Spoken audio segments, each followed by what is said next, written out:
UCLA tried to close in on one, but got two others instead. You are Locked On UCLA, your daily podcast on the UCLA Bruins. Part of the Locked On Podcast Network, your team every day. Welcome, everybody, to this edition of the Locked On UCLA podcast. I'm your host, Zach Anderson-Yoxsimer. Thanks for making this show your first listen each and every day. It's free wherever you get your podcast, and it's available on YouTube. Like, comment, subscribe, download, review. Thanks for your support. This episode is brought to you by FanDuel.com. They've got a boost. They've got all sorts of fun with the bonus daily. Go to FanDuel.com. Check it out. Where we start this episode today is, well, I was out of town, so I didn't get to update the community, which we all know probably would happen. But if not, one of the more recent episodes I posted was a potential get for UCLA in a class of 25, right? Dylan Robinson, a kid who would have been a big game changer to UCLA's 25 class. Well, newsflash, he didn't come to UCLA. But UCLA bolstered their 24 class with the portal, because the portal is never closed. If you thought that the portal would ever close, no, it never does. Because you can still commit.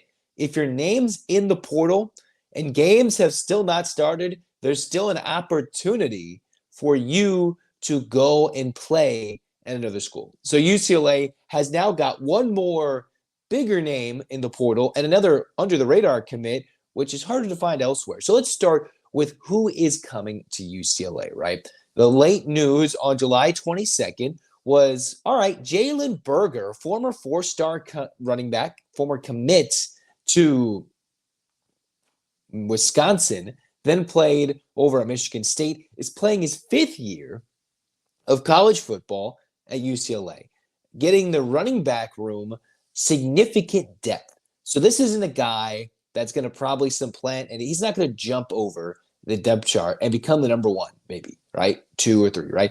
The UCLA running back room, right? When you have a running back as an offensive coordinator, you have a running back as a head coach, you have a running backs coach, tell me that is not an emphasis on running the rock. And remember, what did Michigan literally do last year? The reigning national champion, they proved they could just run the rock down their throats and get first downs, touchdowns, and eat clock. And remember, because of college football, the clock keeps running after first down. So games are a little shorter, theoretically, right? So teams who can run the football dominantly down the opposition's throat in the trenches, you're going to dominate. So UCLA has significant depth now in this running back room. I'm not sure exactly why they're continuing to go after so many running backs, but here we are. According to, I believe, Matt Zenitz, who was the first to report on 24/7 Sports, he said, hey, he's going to UCLA.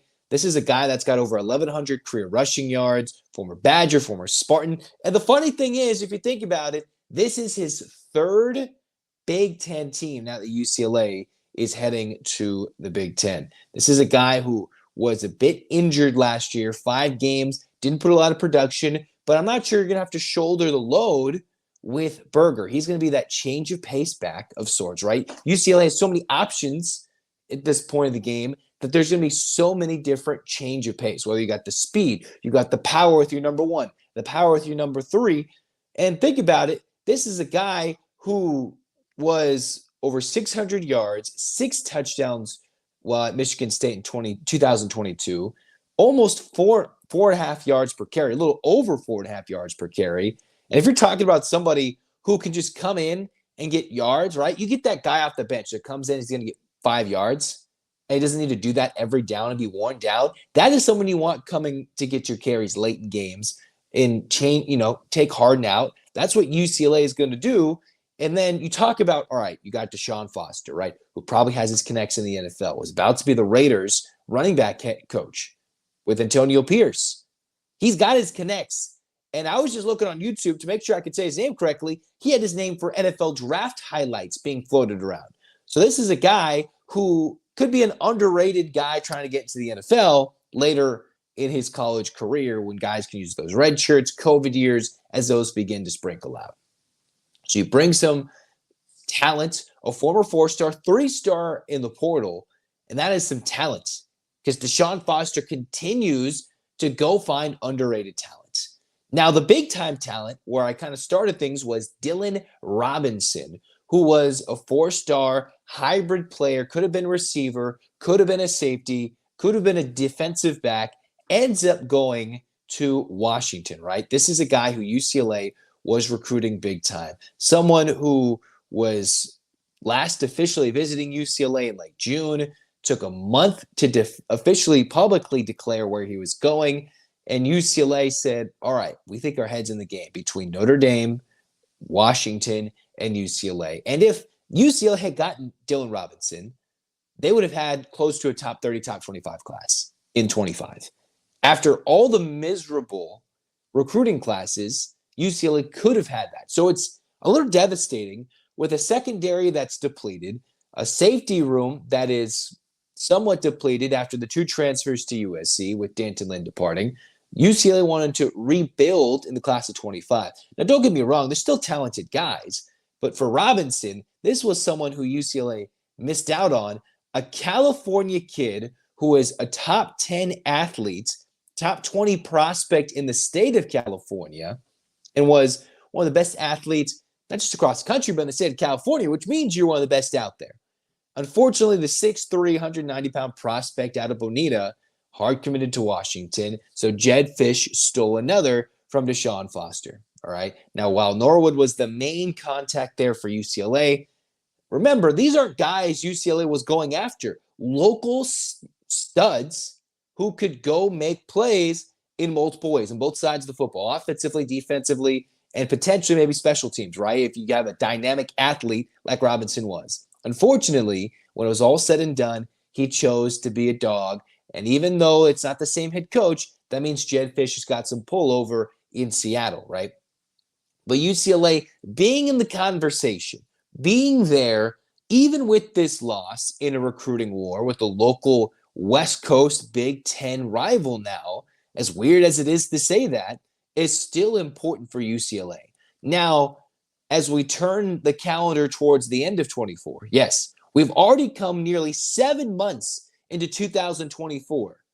So as we turn it towards the football season, and then we're going to start heavily getting into official signing day portal, right? UCLA is going to have to win these battles. They're going to have to pony up and continue to find ways to not lose out to Washington, not lose out to Oregon or USC, because they all have dollars and NIL support, which UCLA is getting, but now they're in the conversation, and the next step is winning. Foster has proven he's going to go find the hidden gems, it looks like. When Jalen Berger was in there, and they found him and said, all right, we'll throw him in a running back room. Let's get some depth. They found some talent in this kid in Robinson, who should probably be one of the better steals, potentially in the class of 25 as a 4-star athlete, where 3 schools were recruiting him at 3 different positions. I think that speaks to the kid's talent. Now, UCLA in the future should do much better at their best, if they can, to win these battles, to win this specific one, because that would have pushed their class over the top if they could have won it. Now, enough about Robinson and Berger commit and someone who committed elsewhere, although in this day and age, a hard commit doesn't mean much. You've got another UCLA commit who's more under the radar, right? This was touted, I believe, by Bruin Report Online. Anthony Freas II, a former Kansas State running back. So UCLA is just putting up so much in their running backs room that they're going to have depth. They're going to emphasize running the rock. And you think about Bieniemy, right, as the offensive coordinator. When he was, yes, he had the Commanders. They had a terrible offensive line. Before that, when he was with the Chiefs, they had Patrick Mahomes, yada, yada, yada. I think he's going to emphasize running the rock. Hopefully the offensive line is improved and can get short down yardage situations, which they could not do last year, going north and south consistently on 3rd and short, in 4th and short. Now, I do believe UCLA's got a better kicking game, but when it comes to short yard situations, running the ball, that's what it looks like with what they're trying to get late in the season. They're trying to get more kids who can run the rock and continue to just, all right, we're going to churn out new ones, right? Physical Big Ten football is the mantra, and that is, I think, what UCLA is trying to be emblematic of with this late stage 24 recruiting. and also get speed as what they're trying to get, but they couldn't hit a home run with by getting Robinson. All right. Speaking of a home run, I want to get on the plane to France with not just the Olympics. We're talking the UCLA women. What? We'll talk about that next on Locked On UCLA. At this point, if you're watching this, you're listening to this, you've been consuming Locked On UCLA for a while, or you just like sports podcasts in general, it's obvious. I love sports. You love sports. We all love sports, and we don't want them to stop. And while some people think the late July, early August part of the sports season is the worst, I beg to differ. I love my baseball, but the sports aren't sporting like how we had the Copas and the Euros. We're going to have the Olympics. It's going to be a little different this year in 24, but the sports season and the playoff season has wound down with no basketball, no hockey. But FanDuel is hooking up all customers with a boost or bonus daily. That's right. There's something for everyone every day, all summer long. So head on over to FanDuel.com and make the most out of your summer. Again, FanDuel.com, FanDuel, an official sports betting partner of Major League Baseball. All right, cruising on and Locked On UCLA. We're talking about the women, right? This is new news on the day we're dropping this podcast, July 23rd, where the UCLA women's account on X, Twitter, it still feels weird to call it X, but whatever. UCLA is going to Paris. They are going to play in Adidas Arena. Their opener this year, all right, the men, when they went to Spain for an offseason, last year the women went overseas as well. Can't forget that. But they do have a team that's going to open the season against arguably a top 10 team in Louisville, and they're going to play in Paris. That's a blockbuster. November 4th. All right, that's not your usual opening day, right? Last year, UCLA slaughtered Purdue in the opening game at Pauley Pavilion. This year, to get their eyes on the Bruins, and yes, that other team across town is going to play Ole Miss in Paris as well. The Bruins, they're going to find a way to play a top-tier competitor. Currently in the way too early preseason top 25 rankings, Louisville is number 12. So you're playing a good team. Opening night, remember, Colorado last year was like top 25 unranked and beat down LSU in a neutral site game, the defending champs at that time, on opening night. So this is a big chance to move yourself forward and prove to the rest of the country you get a big win, neutral site, and move your one seed candidacy much higher up. Because look at the top 25, right? Look at the top four. South Carolina, USC, UConn, Notre Dame, UCLA is listed as number 5. All right, that is your top 5 in this year. And you don't want to be a 2 seed in one of those brackets. You'd rather be in a Final Four, not playing in a regional bracket where teams are going to be overflowing with support for the opposition. If you're UCLA, you want to host that first round. You want to get through that second weekend regional and not have to play a USC, a South Carolina, or potential UConn with Paige Beckers and all that, right? So if UCLA wants to be in the contention for a top 4 team, a 1 seed in their inaugural year of the Big Ten, you got to beat a Louisville, who's a top 10 team, right? That's a good way to start things going. If you're Colorado, they were loved for so long because they beat down LSU and they did not know what hit them, did those Tigers and Kim Mulkey. Now they still made it to the Elite 8, but Colorado had a very successful season last year on the heels of a season opening win. Now with UCLA and their transfers, this is going to be a fun game against a Jeff Waltz coach team that had some deep tournament runs in recent years, have made a Final Four, which UCLA in the NCAA tournament history of women's college basketball have not been able to do, make a Final Four. So Louisville is a successful program that Corey Close is somewhat trying to replicate out west. Now, this is a team in the Cardinals that is not as reliant on the portal. They've got some longtime players like Olivia Cochran, Marissa Russell, who have been around, very solid players. They've got some 4th and 5th leading scorers. So they got some players who have been around for a while while still losing 2 of their top 3. This is a game UCLA should be favored in, but with the travel with the opponent, they should be wary of an opening night loss. And it's not like they're going to the Yum Center, right? They're not going to Louisville. But still, that is a big game for UCLA to win and fight and scrap and claw to get themselves in for a victory. All right? Now, I don't know about you, but I'd like to get on that plane. Not just to get there and watch that'd be fun, right? Go watch college basketball in Paris. Man, what are the men doing? They're not going to Paris. Not the UCLA men necessarily, but men's college basketball. Crazy. All right. That's November 4th. And all right, you're going to have to set your alarms because it's not like it's a night game. It's either 9 a.m. or 11:30 a.m. Pacific time. All right. So after a whole summer, 2 weeks, of the Olympics being in Paris, you're going to get used to that time zone of sorts to watch the UCLA women play the Louisville Cardinals. All right. They're either going to be the first game of the college basketball season or they're going to be the second game. All right. So you're either going to get a cup of coffee with the Bruins or you're going to have brunch with the Bruins. Brunch with the Bruins rolls off the tongue better, but coffee and basketball, not my thing, but it might be your thing. And this women's team is worth watching every single game. They're going to have their blowout wins. Those UCLA USC games should be sellouts again. And the Bruins are going to have some significant games to prepare for the South Carolina game, right, in Poly, to prepare for the USC games. When they play the Oregons on the road, Washington's usually a tough opponent anyways for the UCLA women. And Big Ten teams, there's some tough competition, but I do think UCLA and, dare I say, USC, they're going to run the conference next year. They just will. Immediately, they're the two best teams in the conference. Doesn't matter what conference affiliation they are, basically.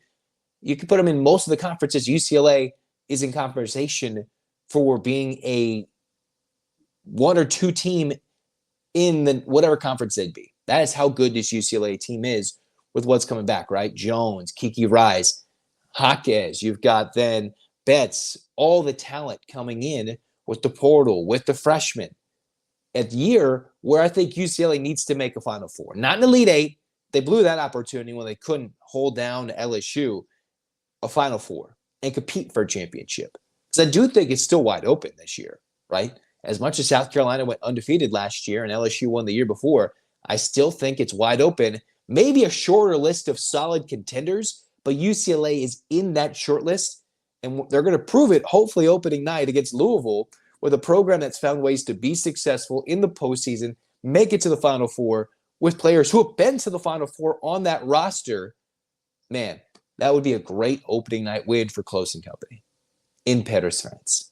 November 4th. Set your calendars. We'll set the alarm clocks when they tell us when the game is. I'm excited for that as well. And speaking of the Olympics, Paris, France, let's keep it rolling. Next segment, we're talking men's volleyball with your reigning national champion head coach, back-to-back, John Speraw, next on Locked On UCLA.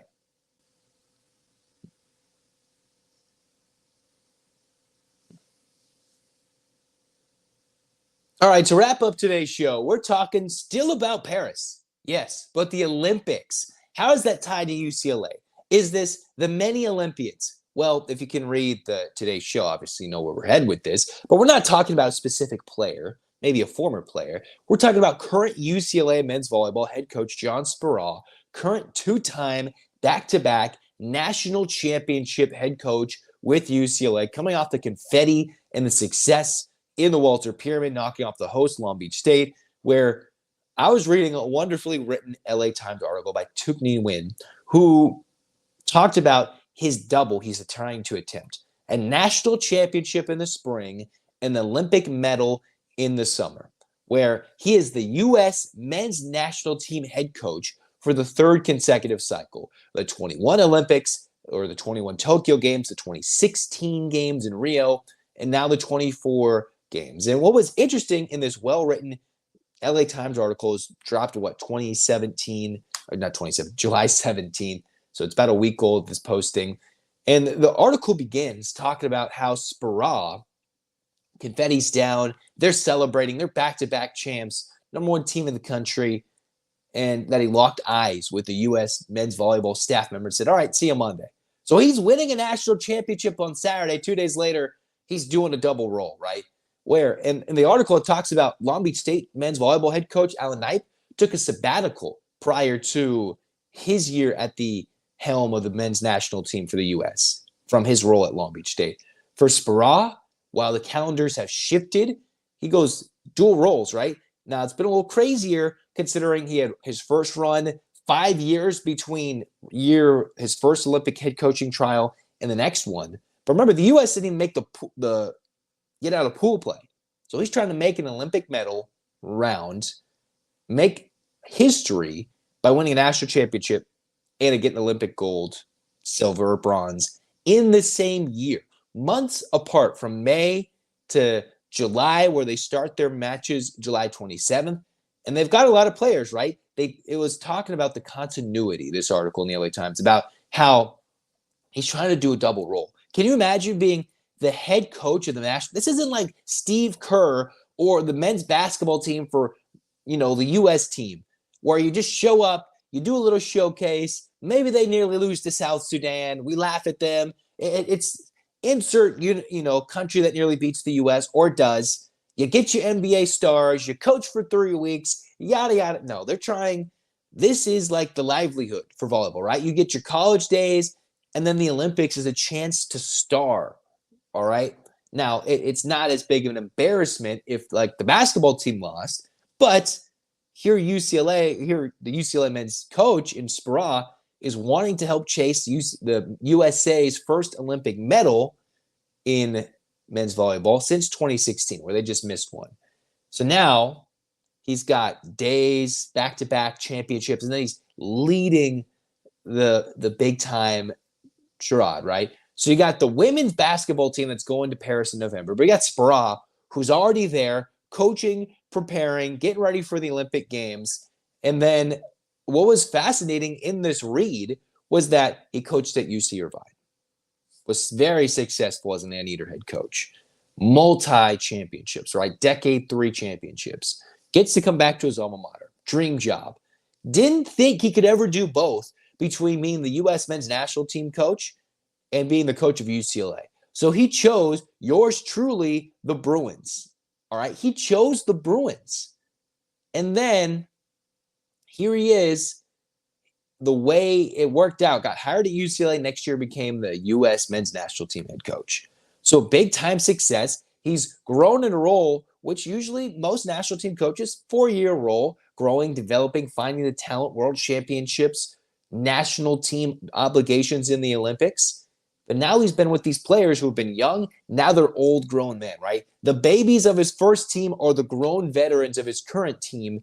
And this is a big opportunity because we don't want to see the Olympics crash and burn twice in a row, the Americans in men's volleyball.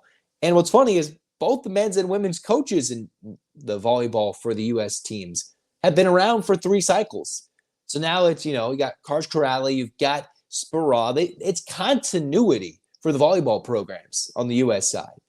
And we hope that with Speraw, with a much shorter turnover from the 21 games to the 24 games, that the UCLA men's coach can be successful, pull off the double. And we hope he is just as successful in doing so. All right? So we'll see how it plays off for Speraw, who's trying to do the thing where he's got no time. He's got nothing to do but coach and coach and coach. All right? So that's going to do it today for Locked On UCLA. Get your hands up, Bruins fans. 8 clap time, baby. And 1, 2, 3, 4, 5, 6, 7, 8. Look. UCLA, fight, fight, fight. This has been Locked On UCLA. Zach signing off.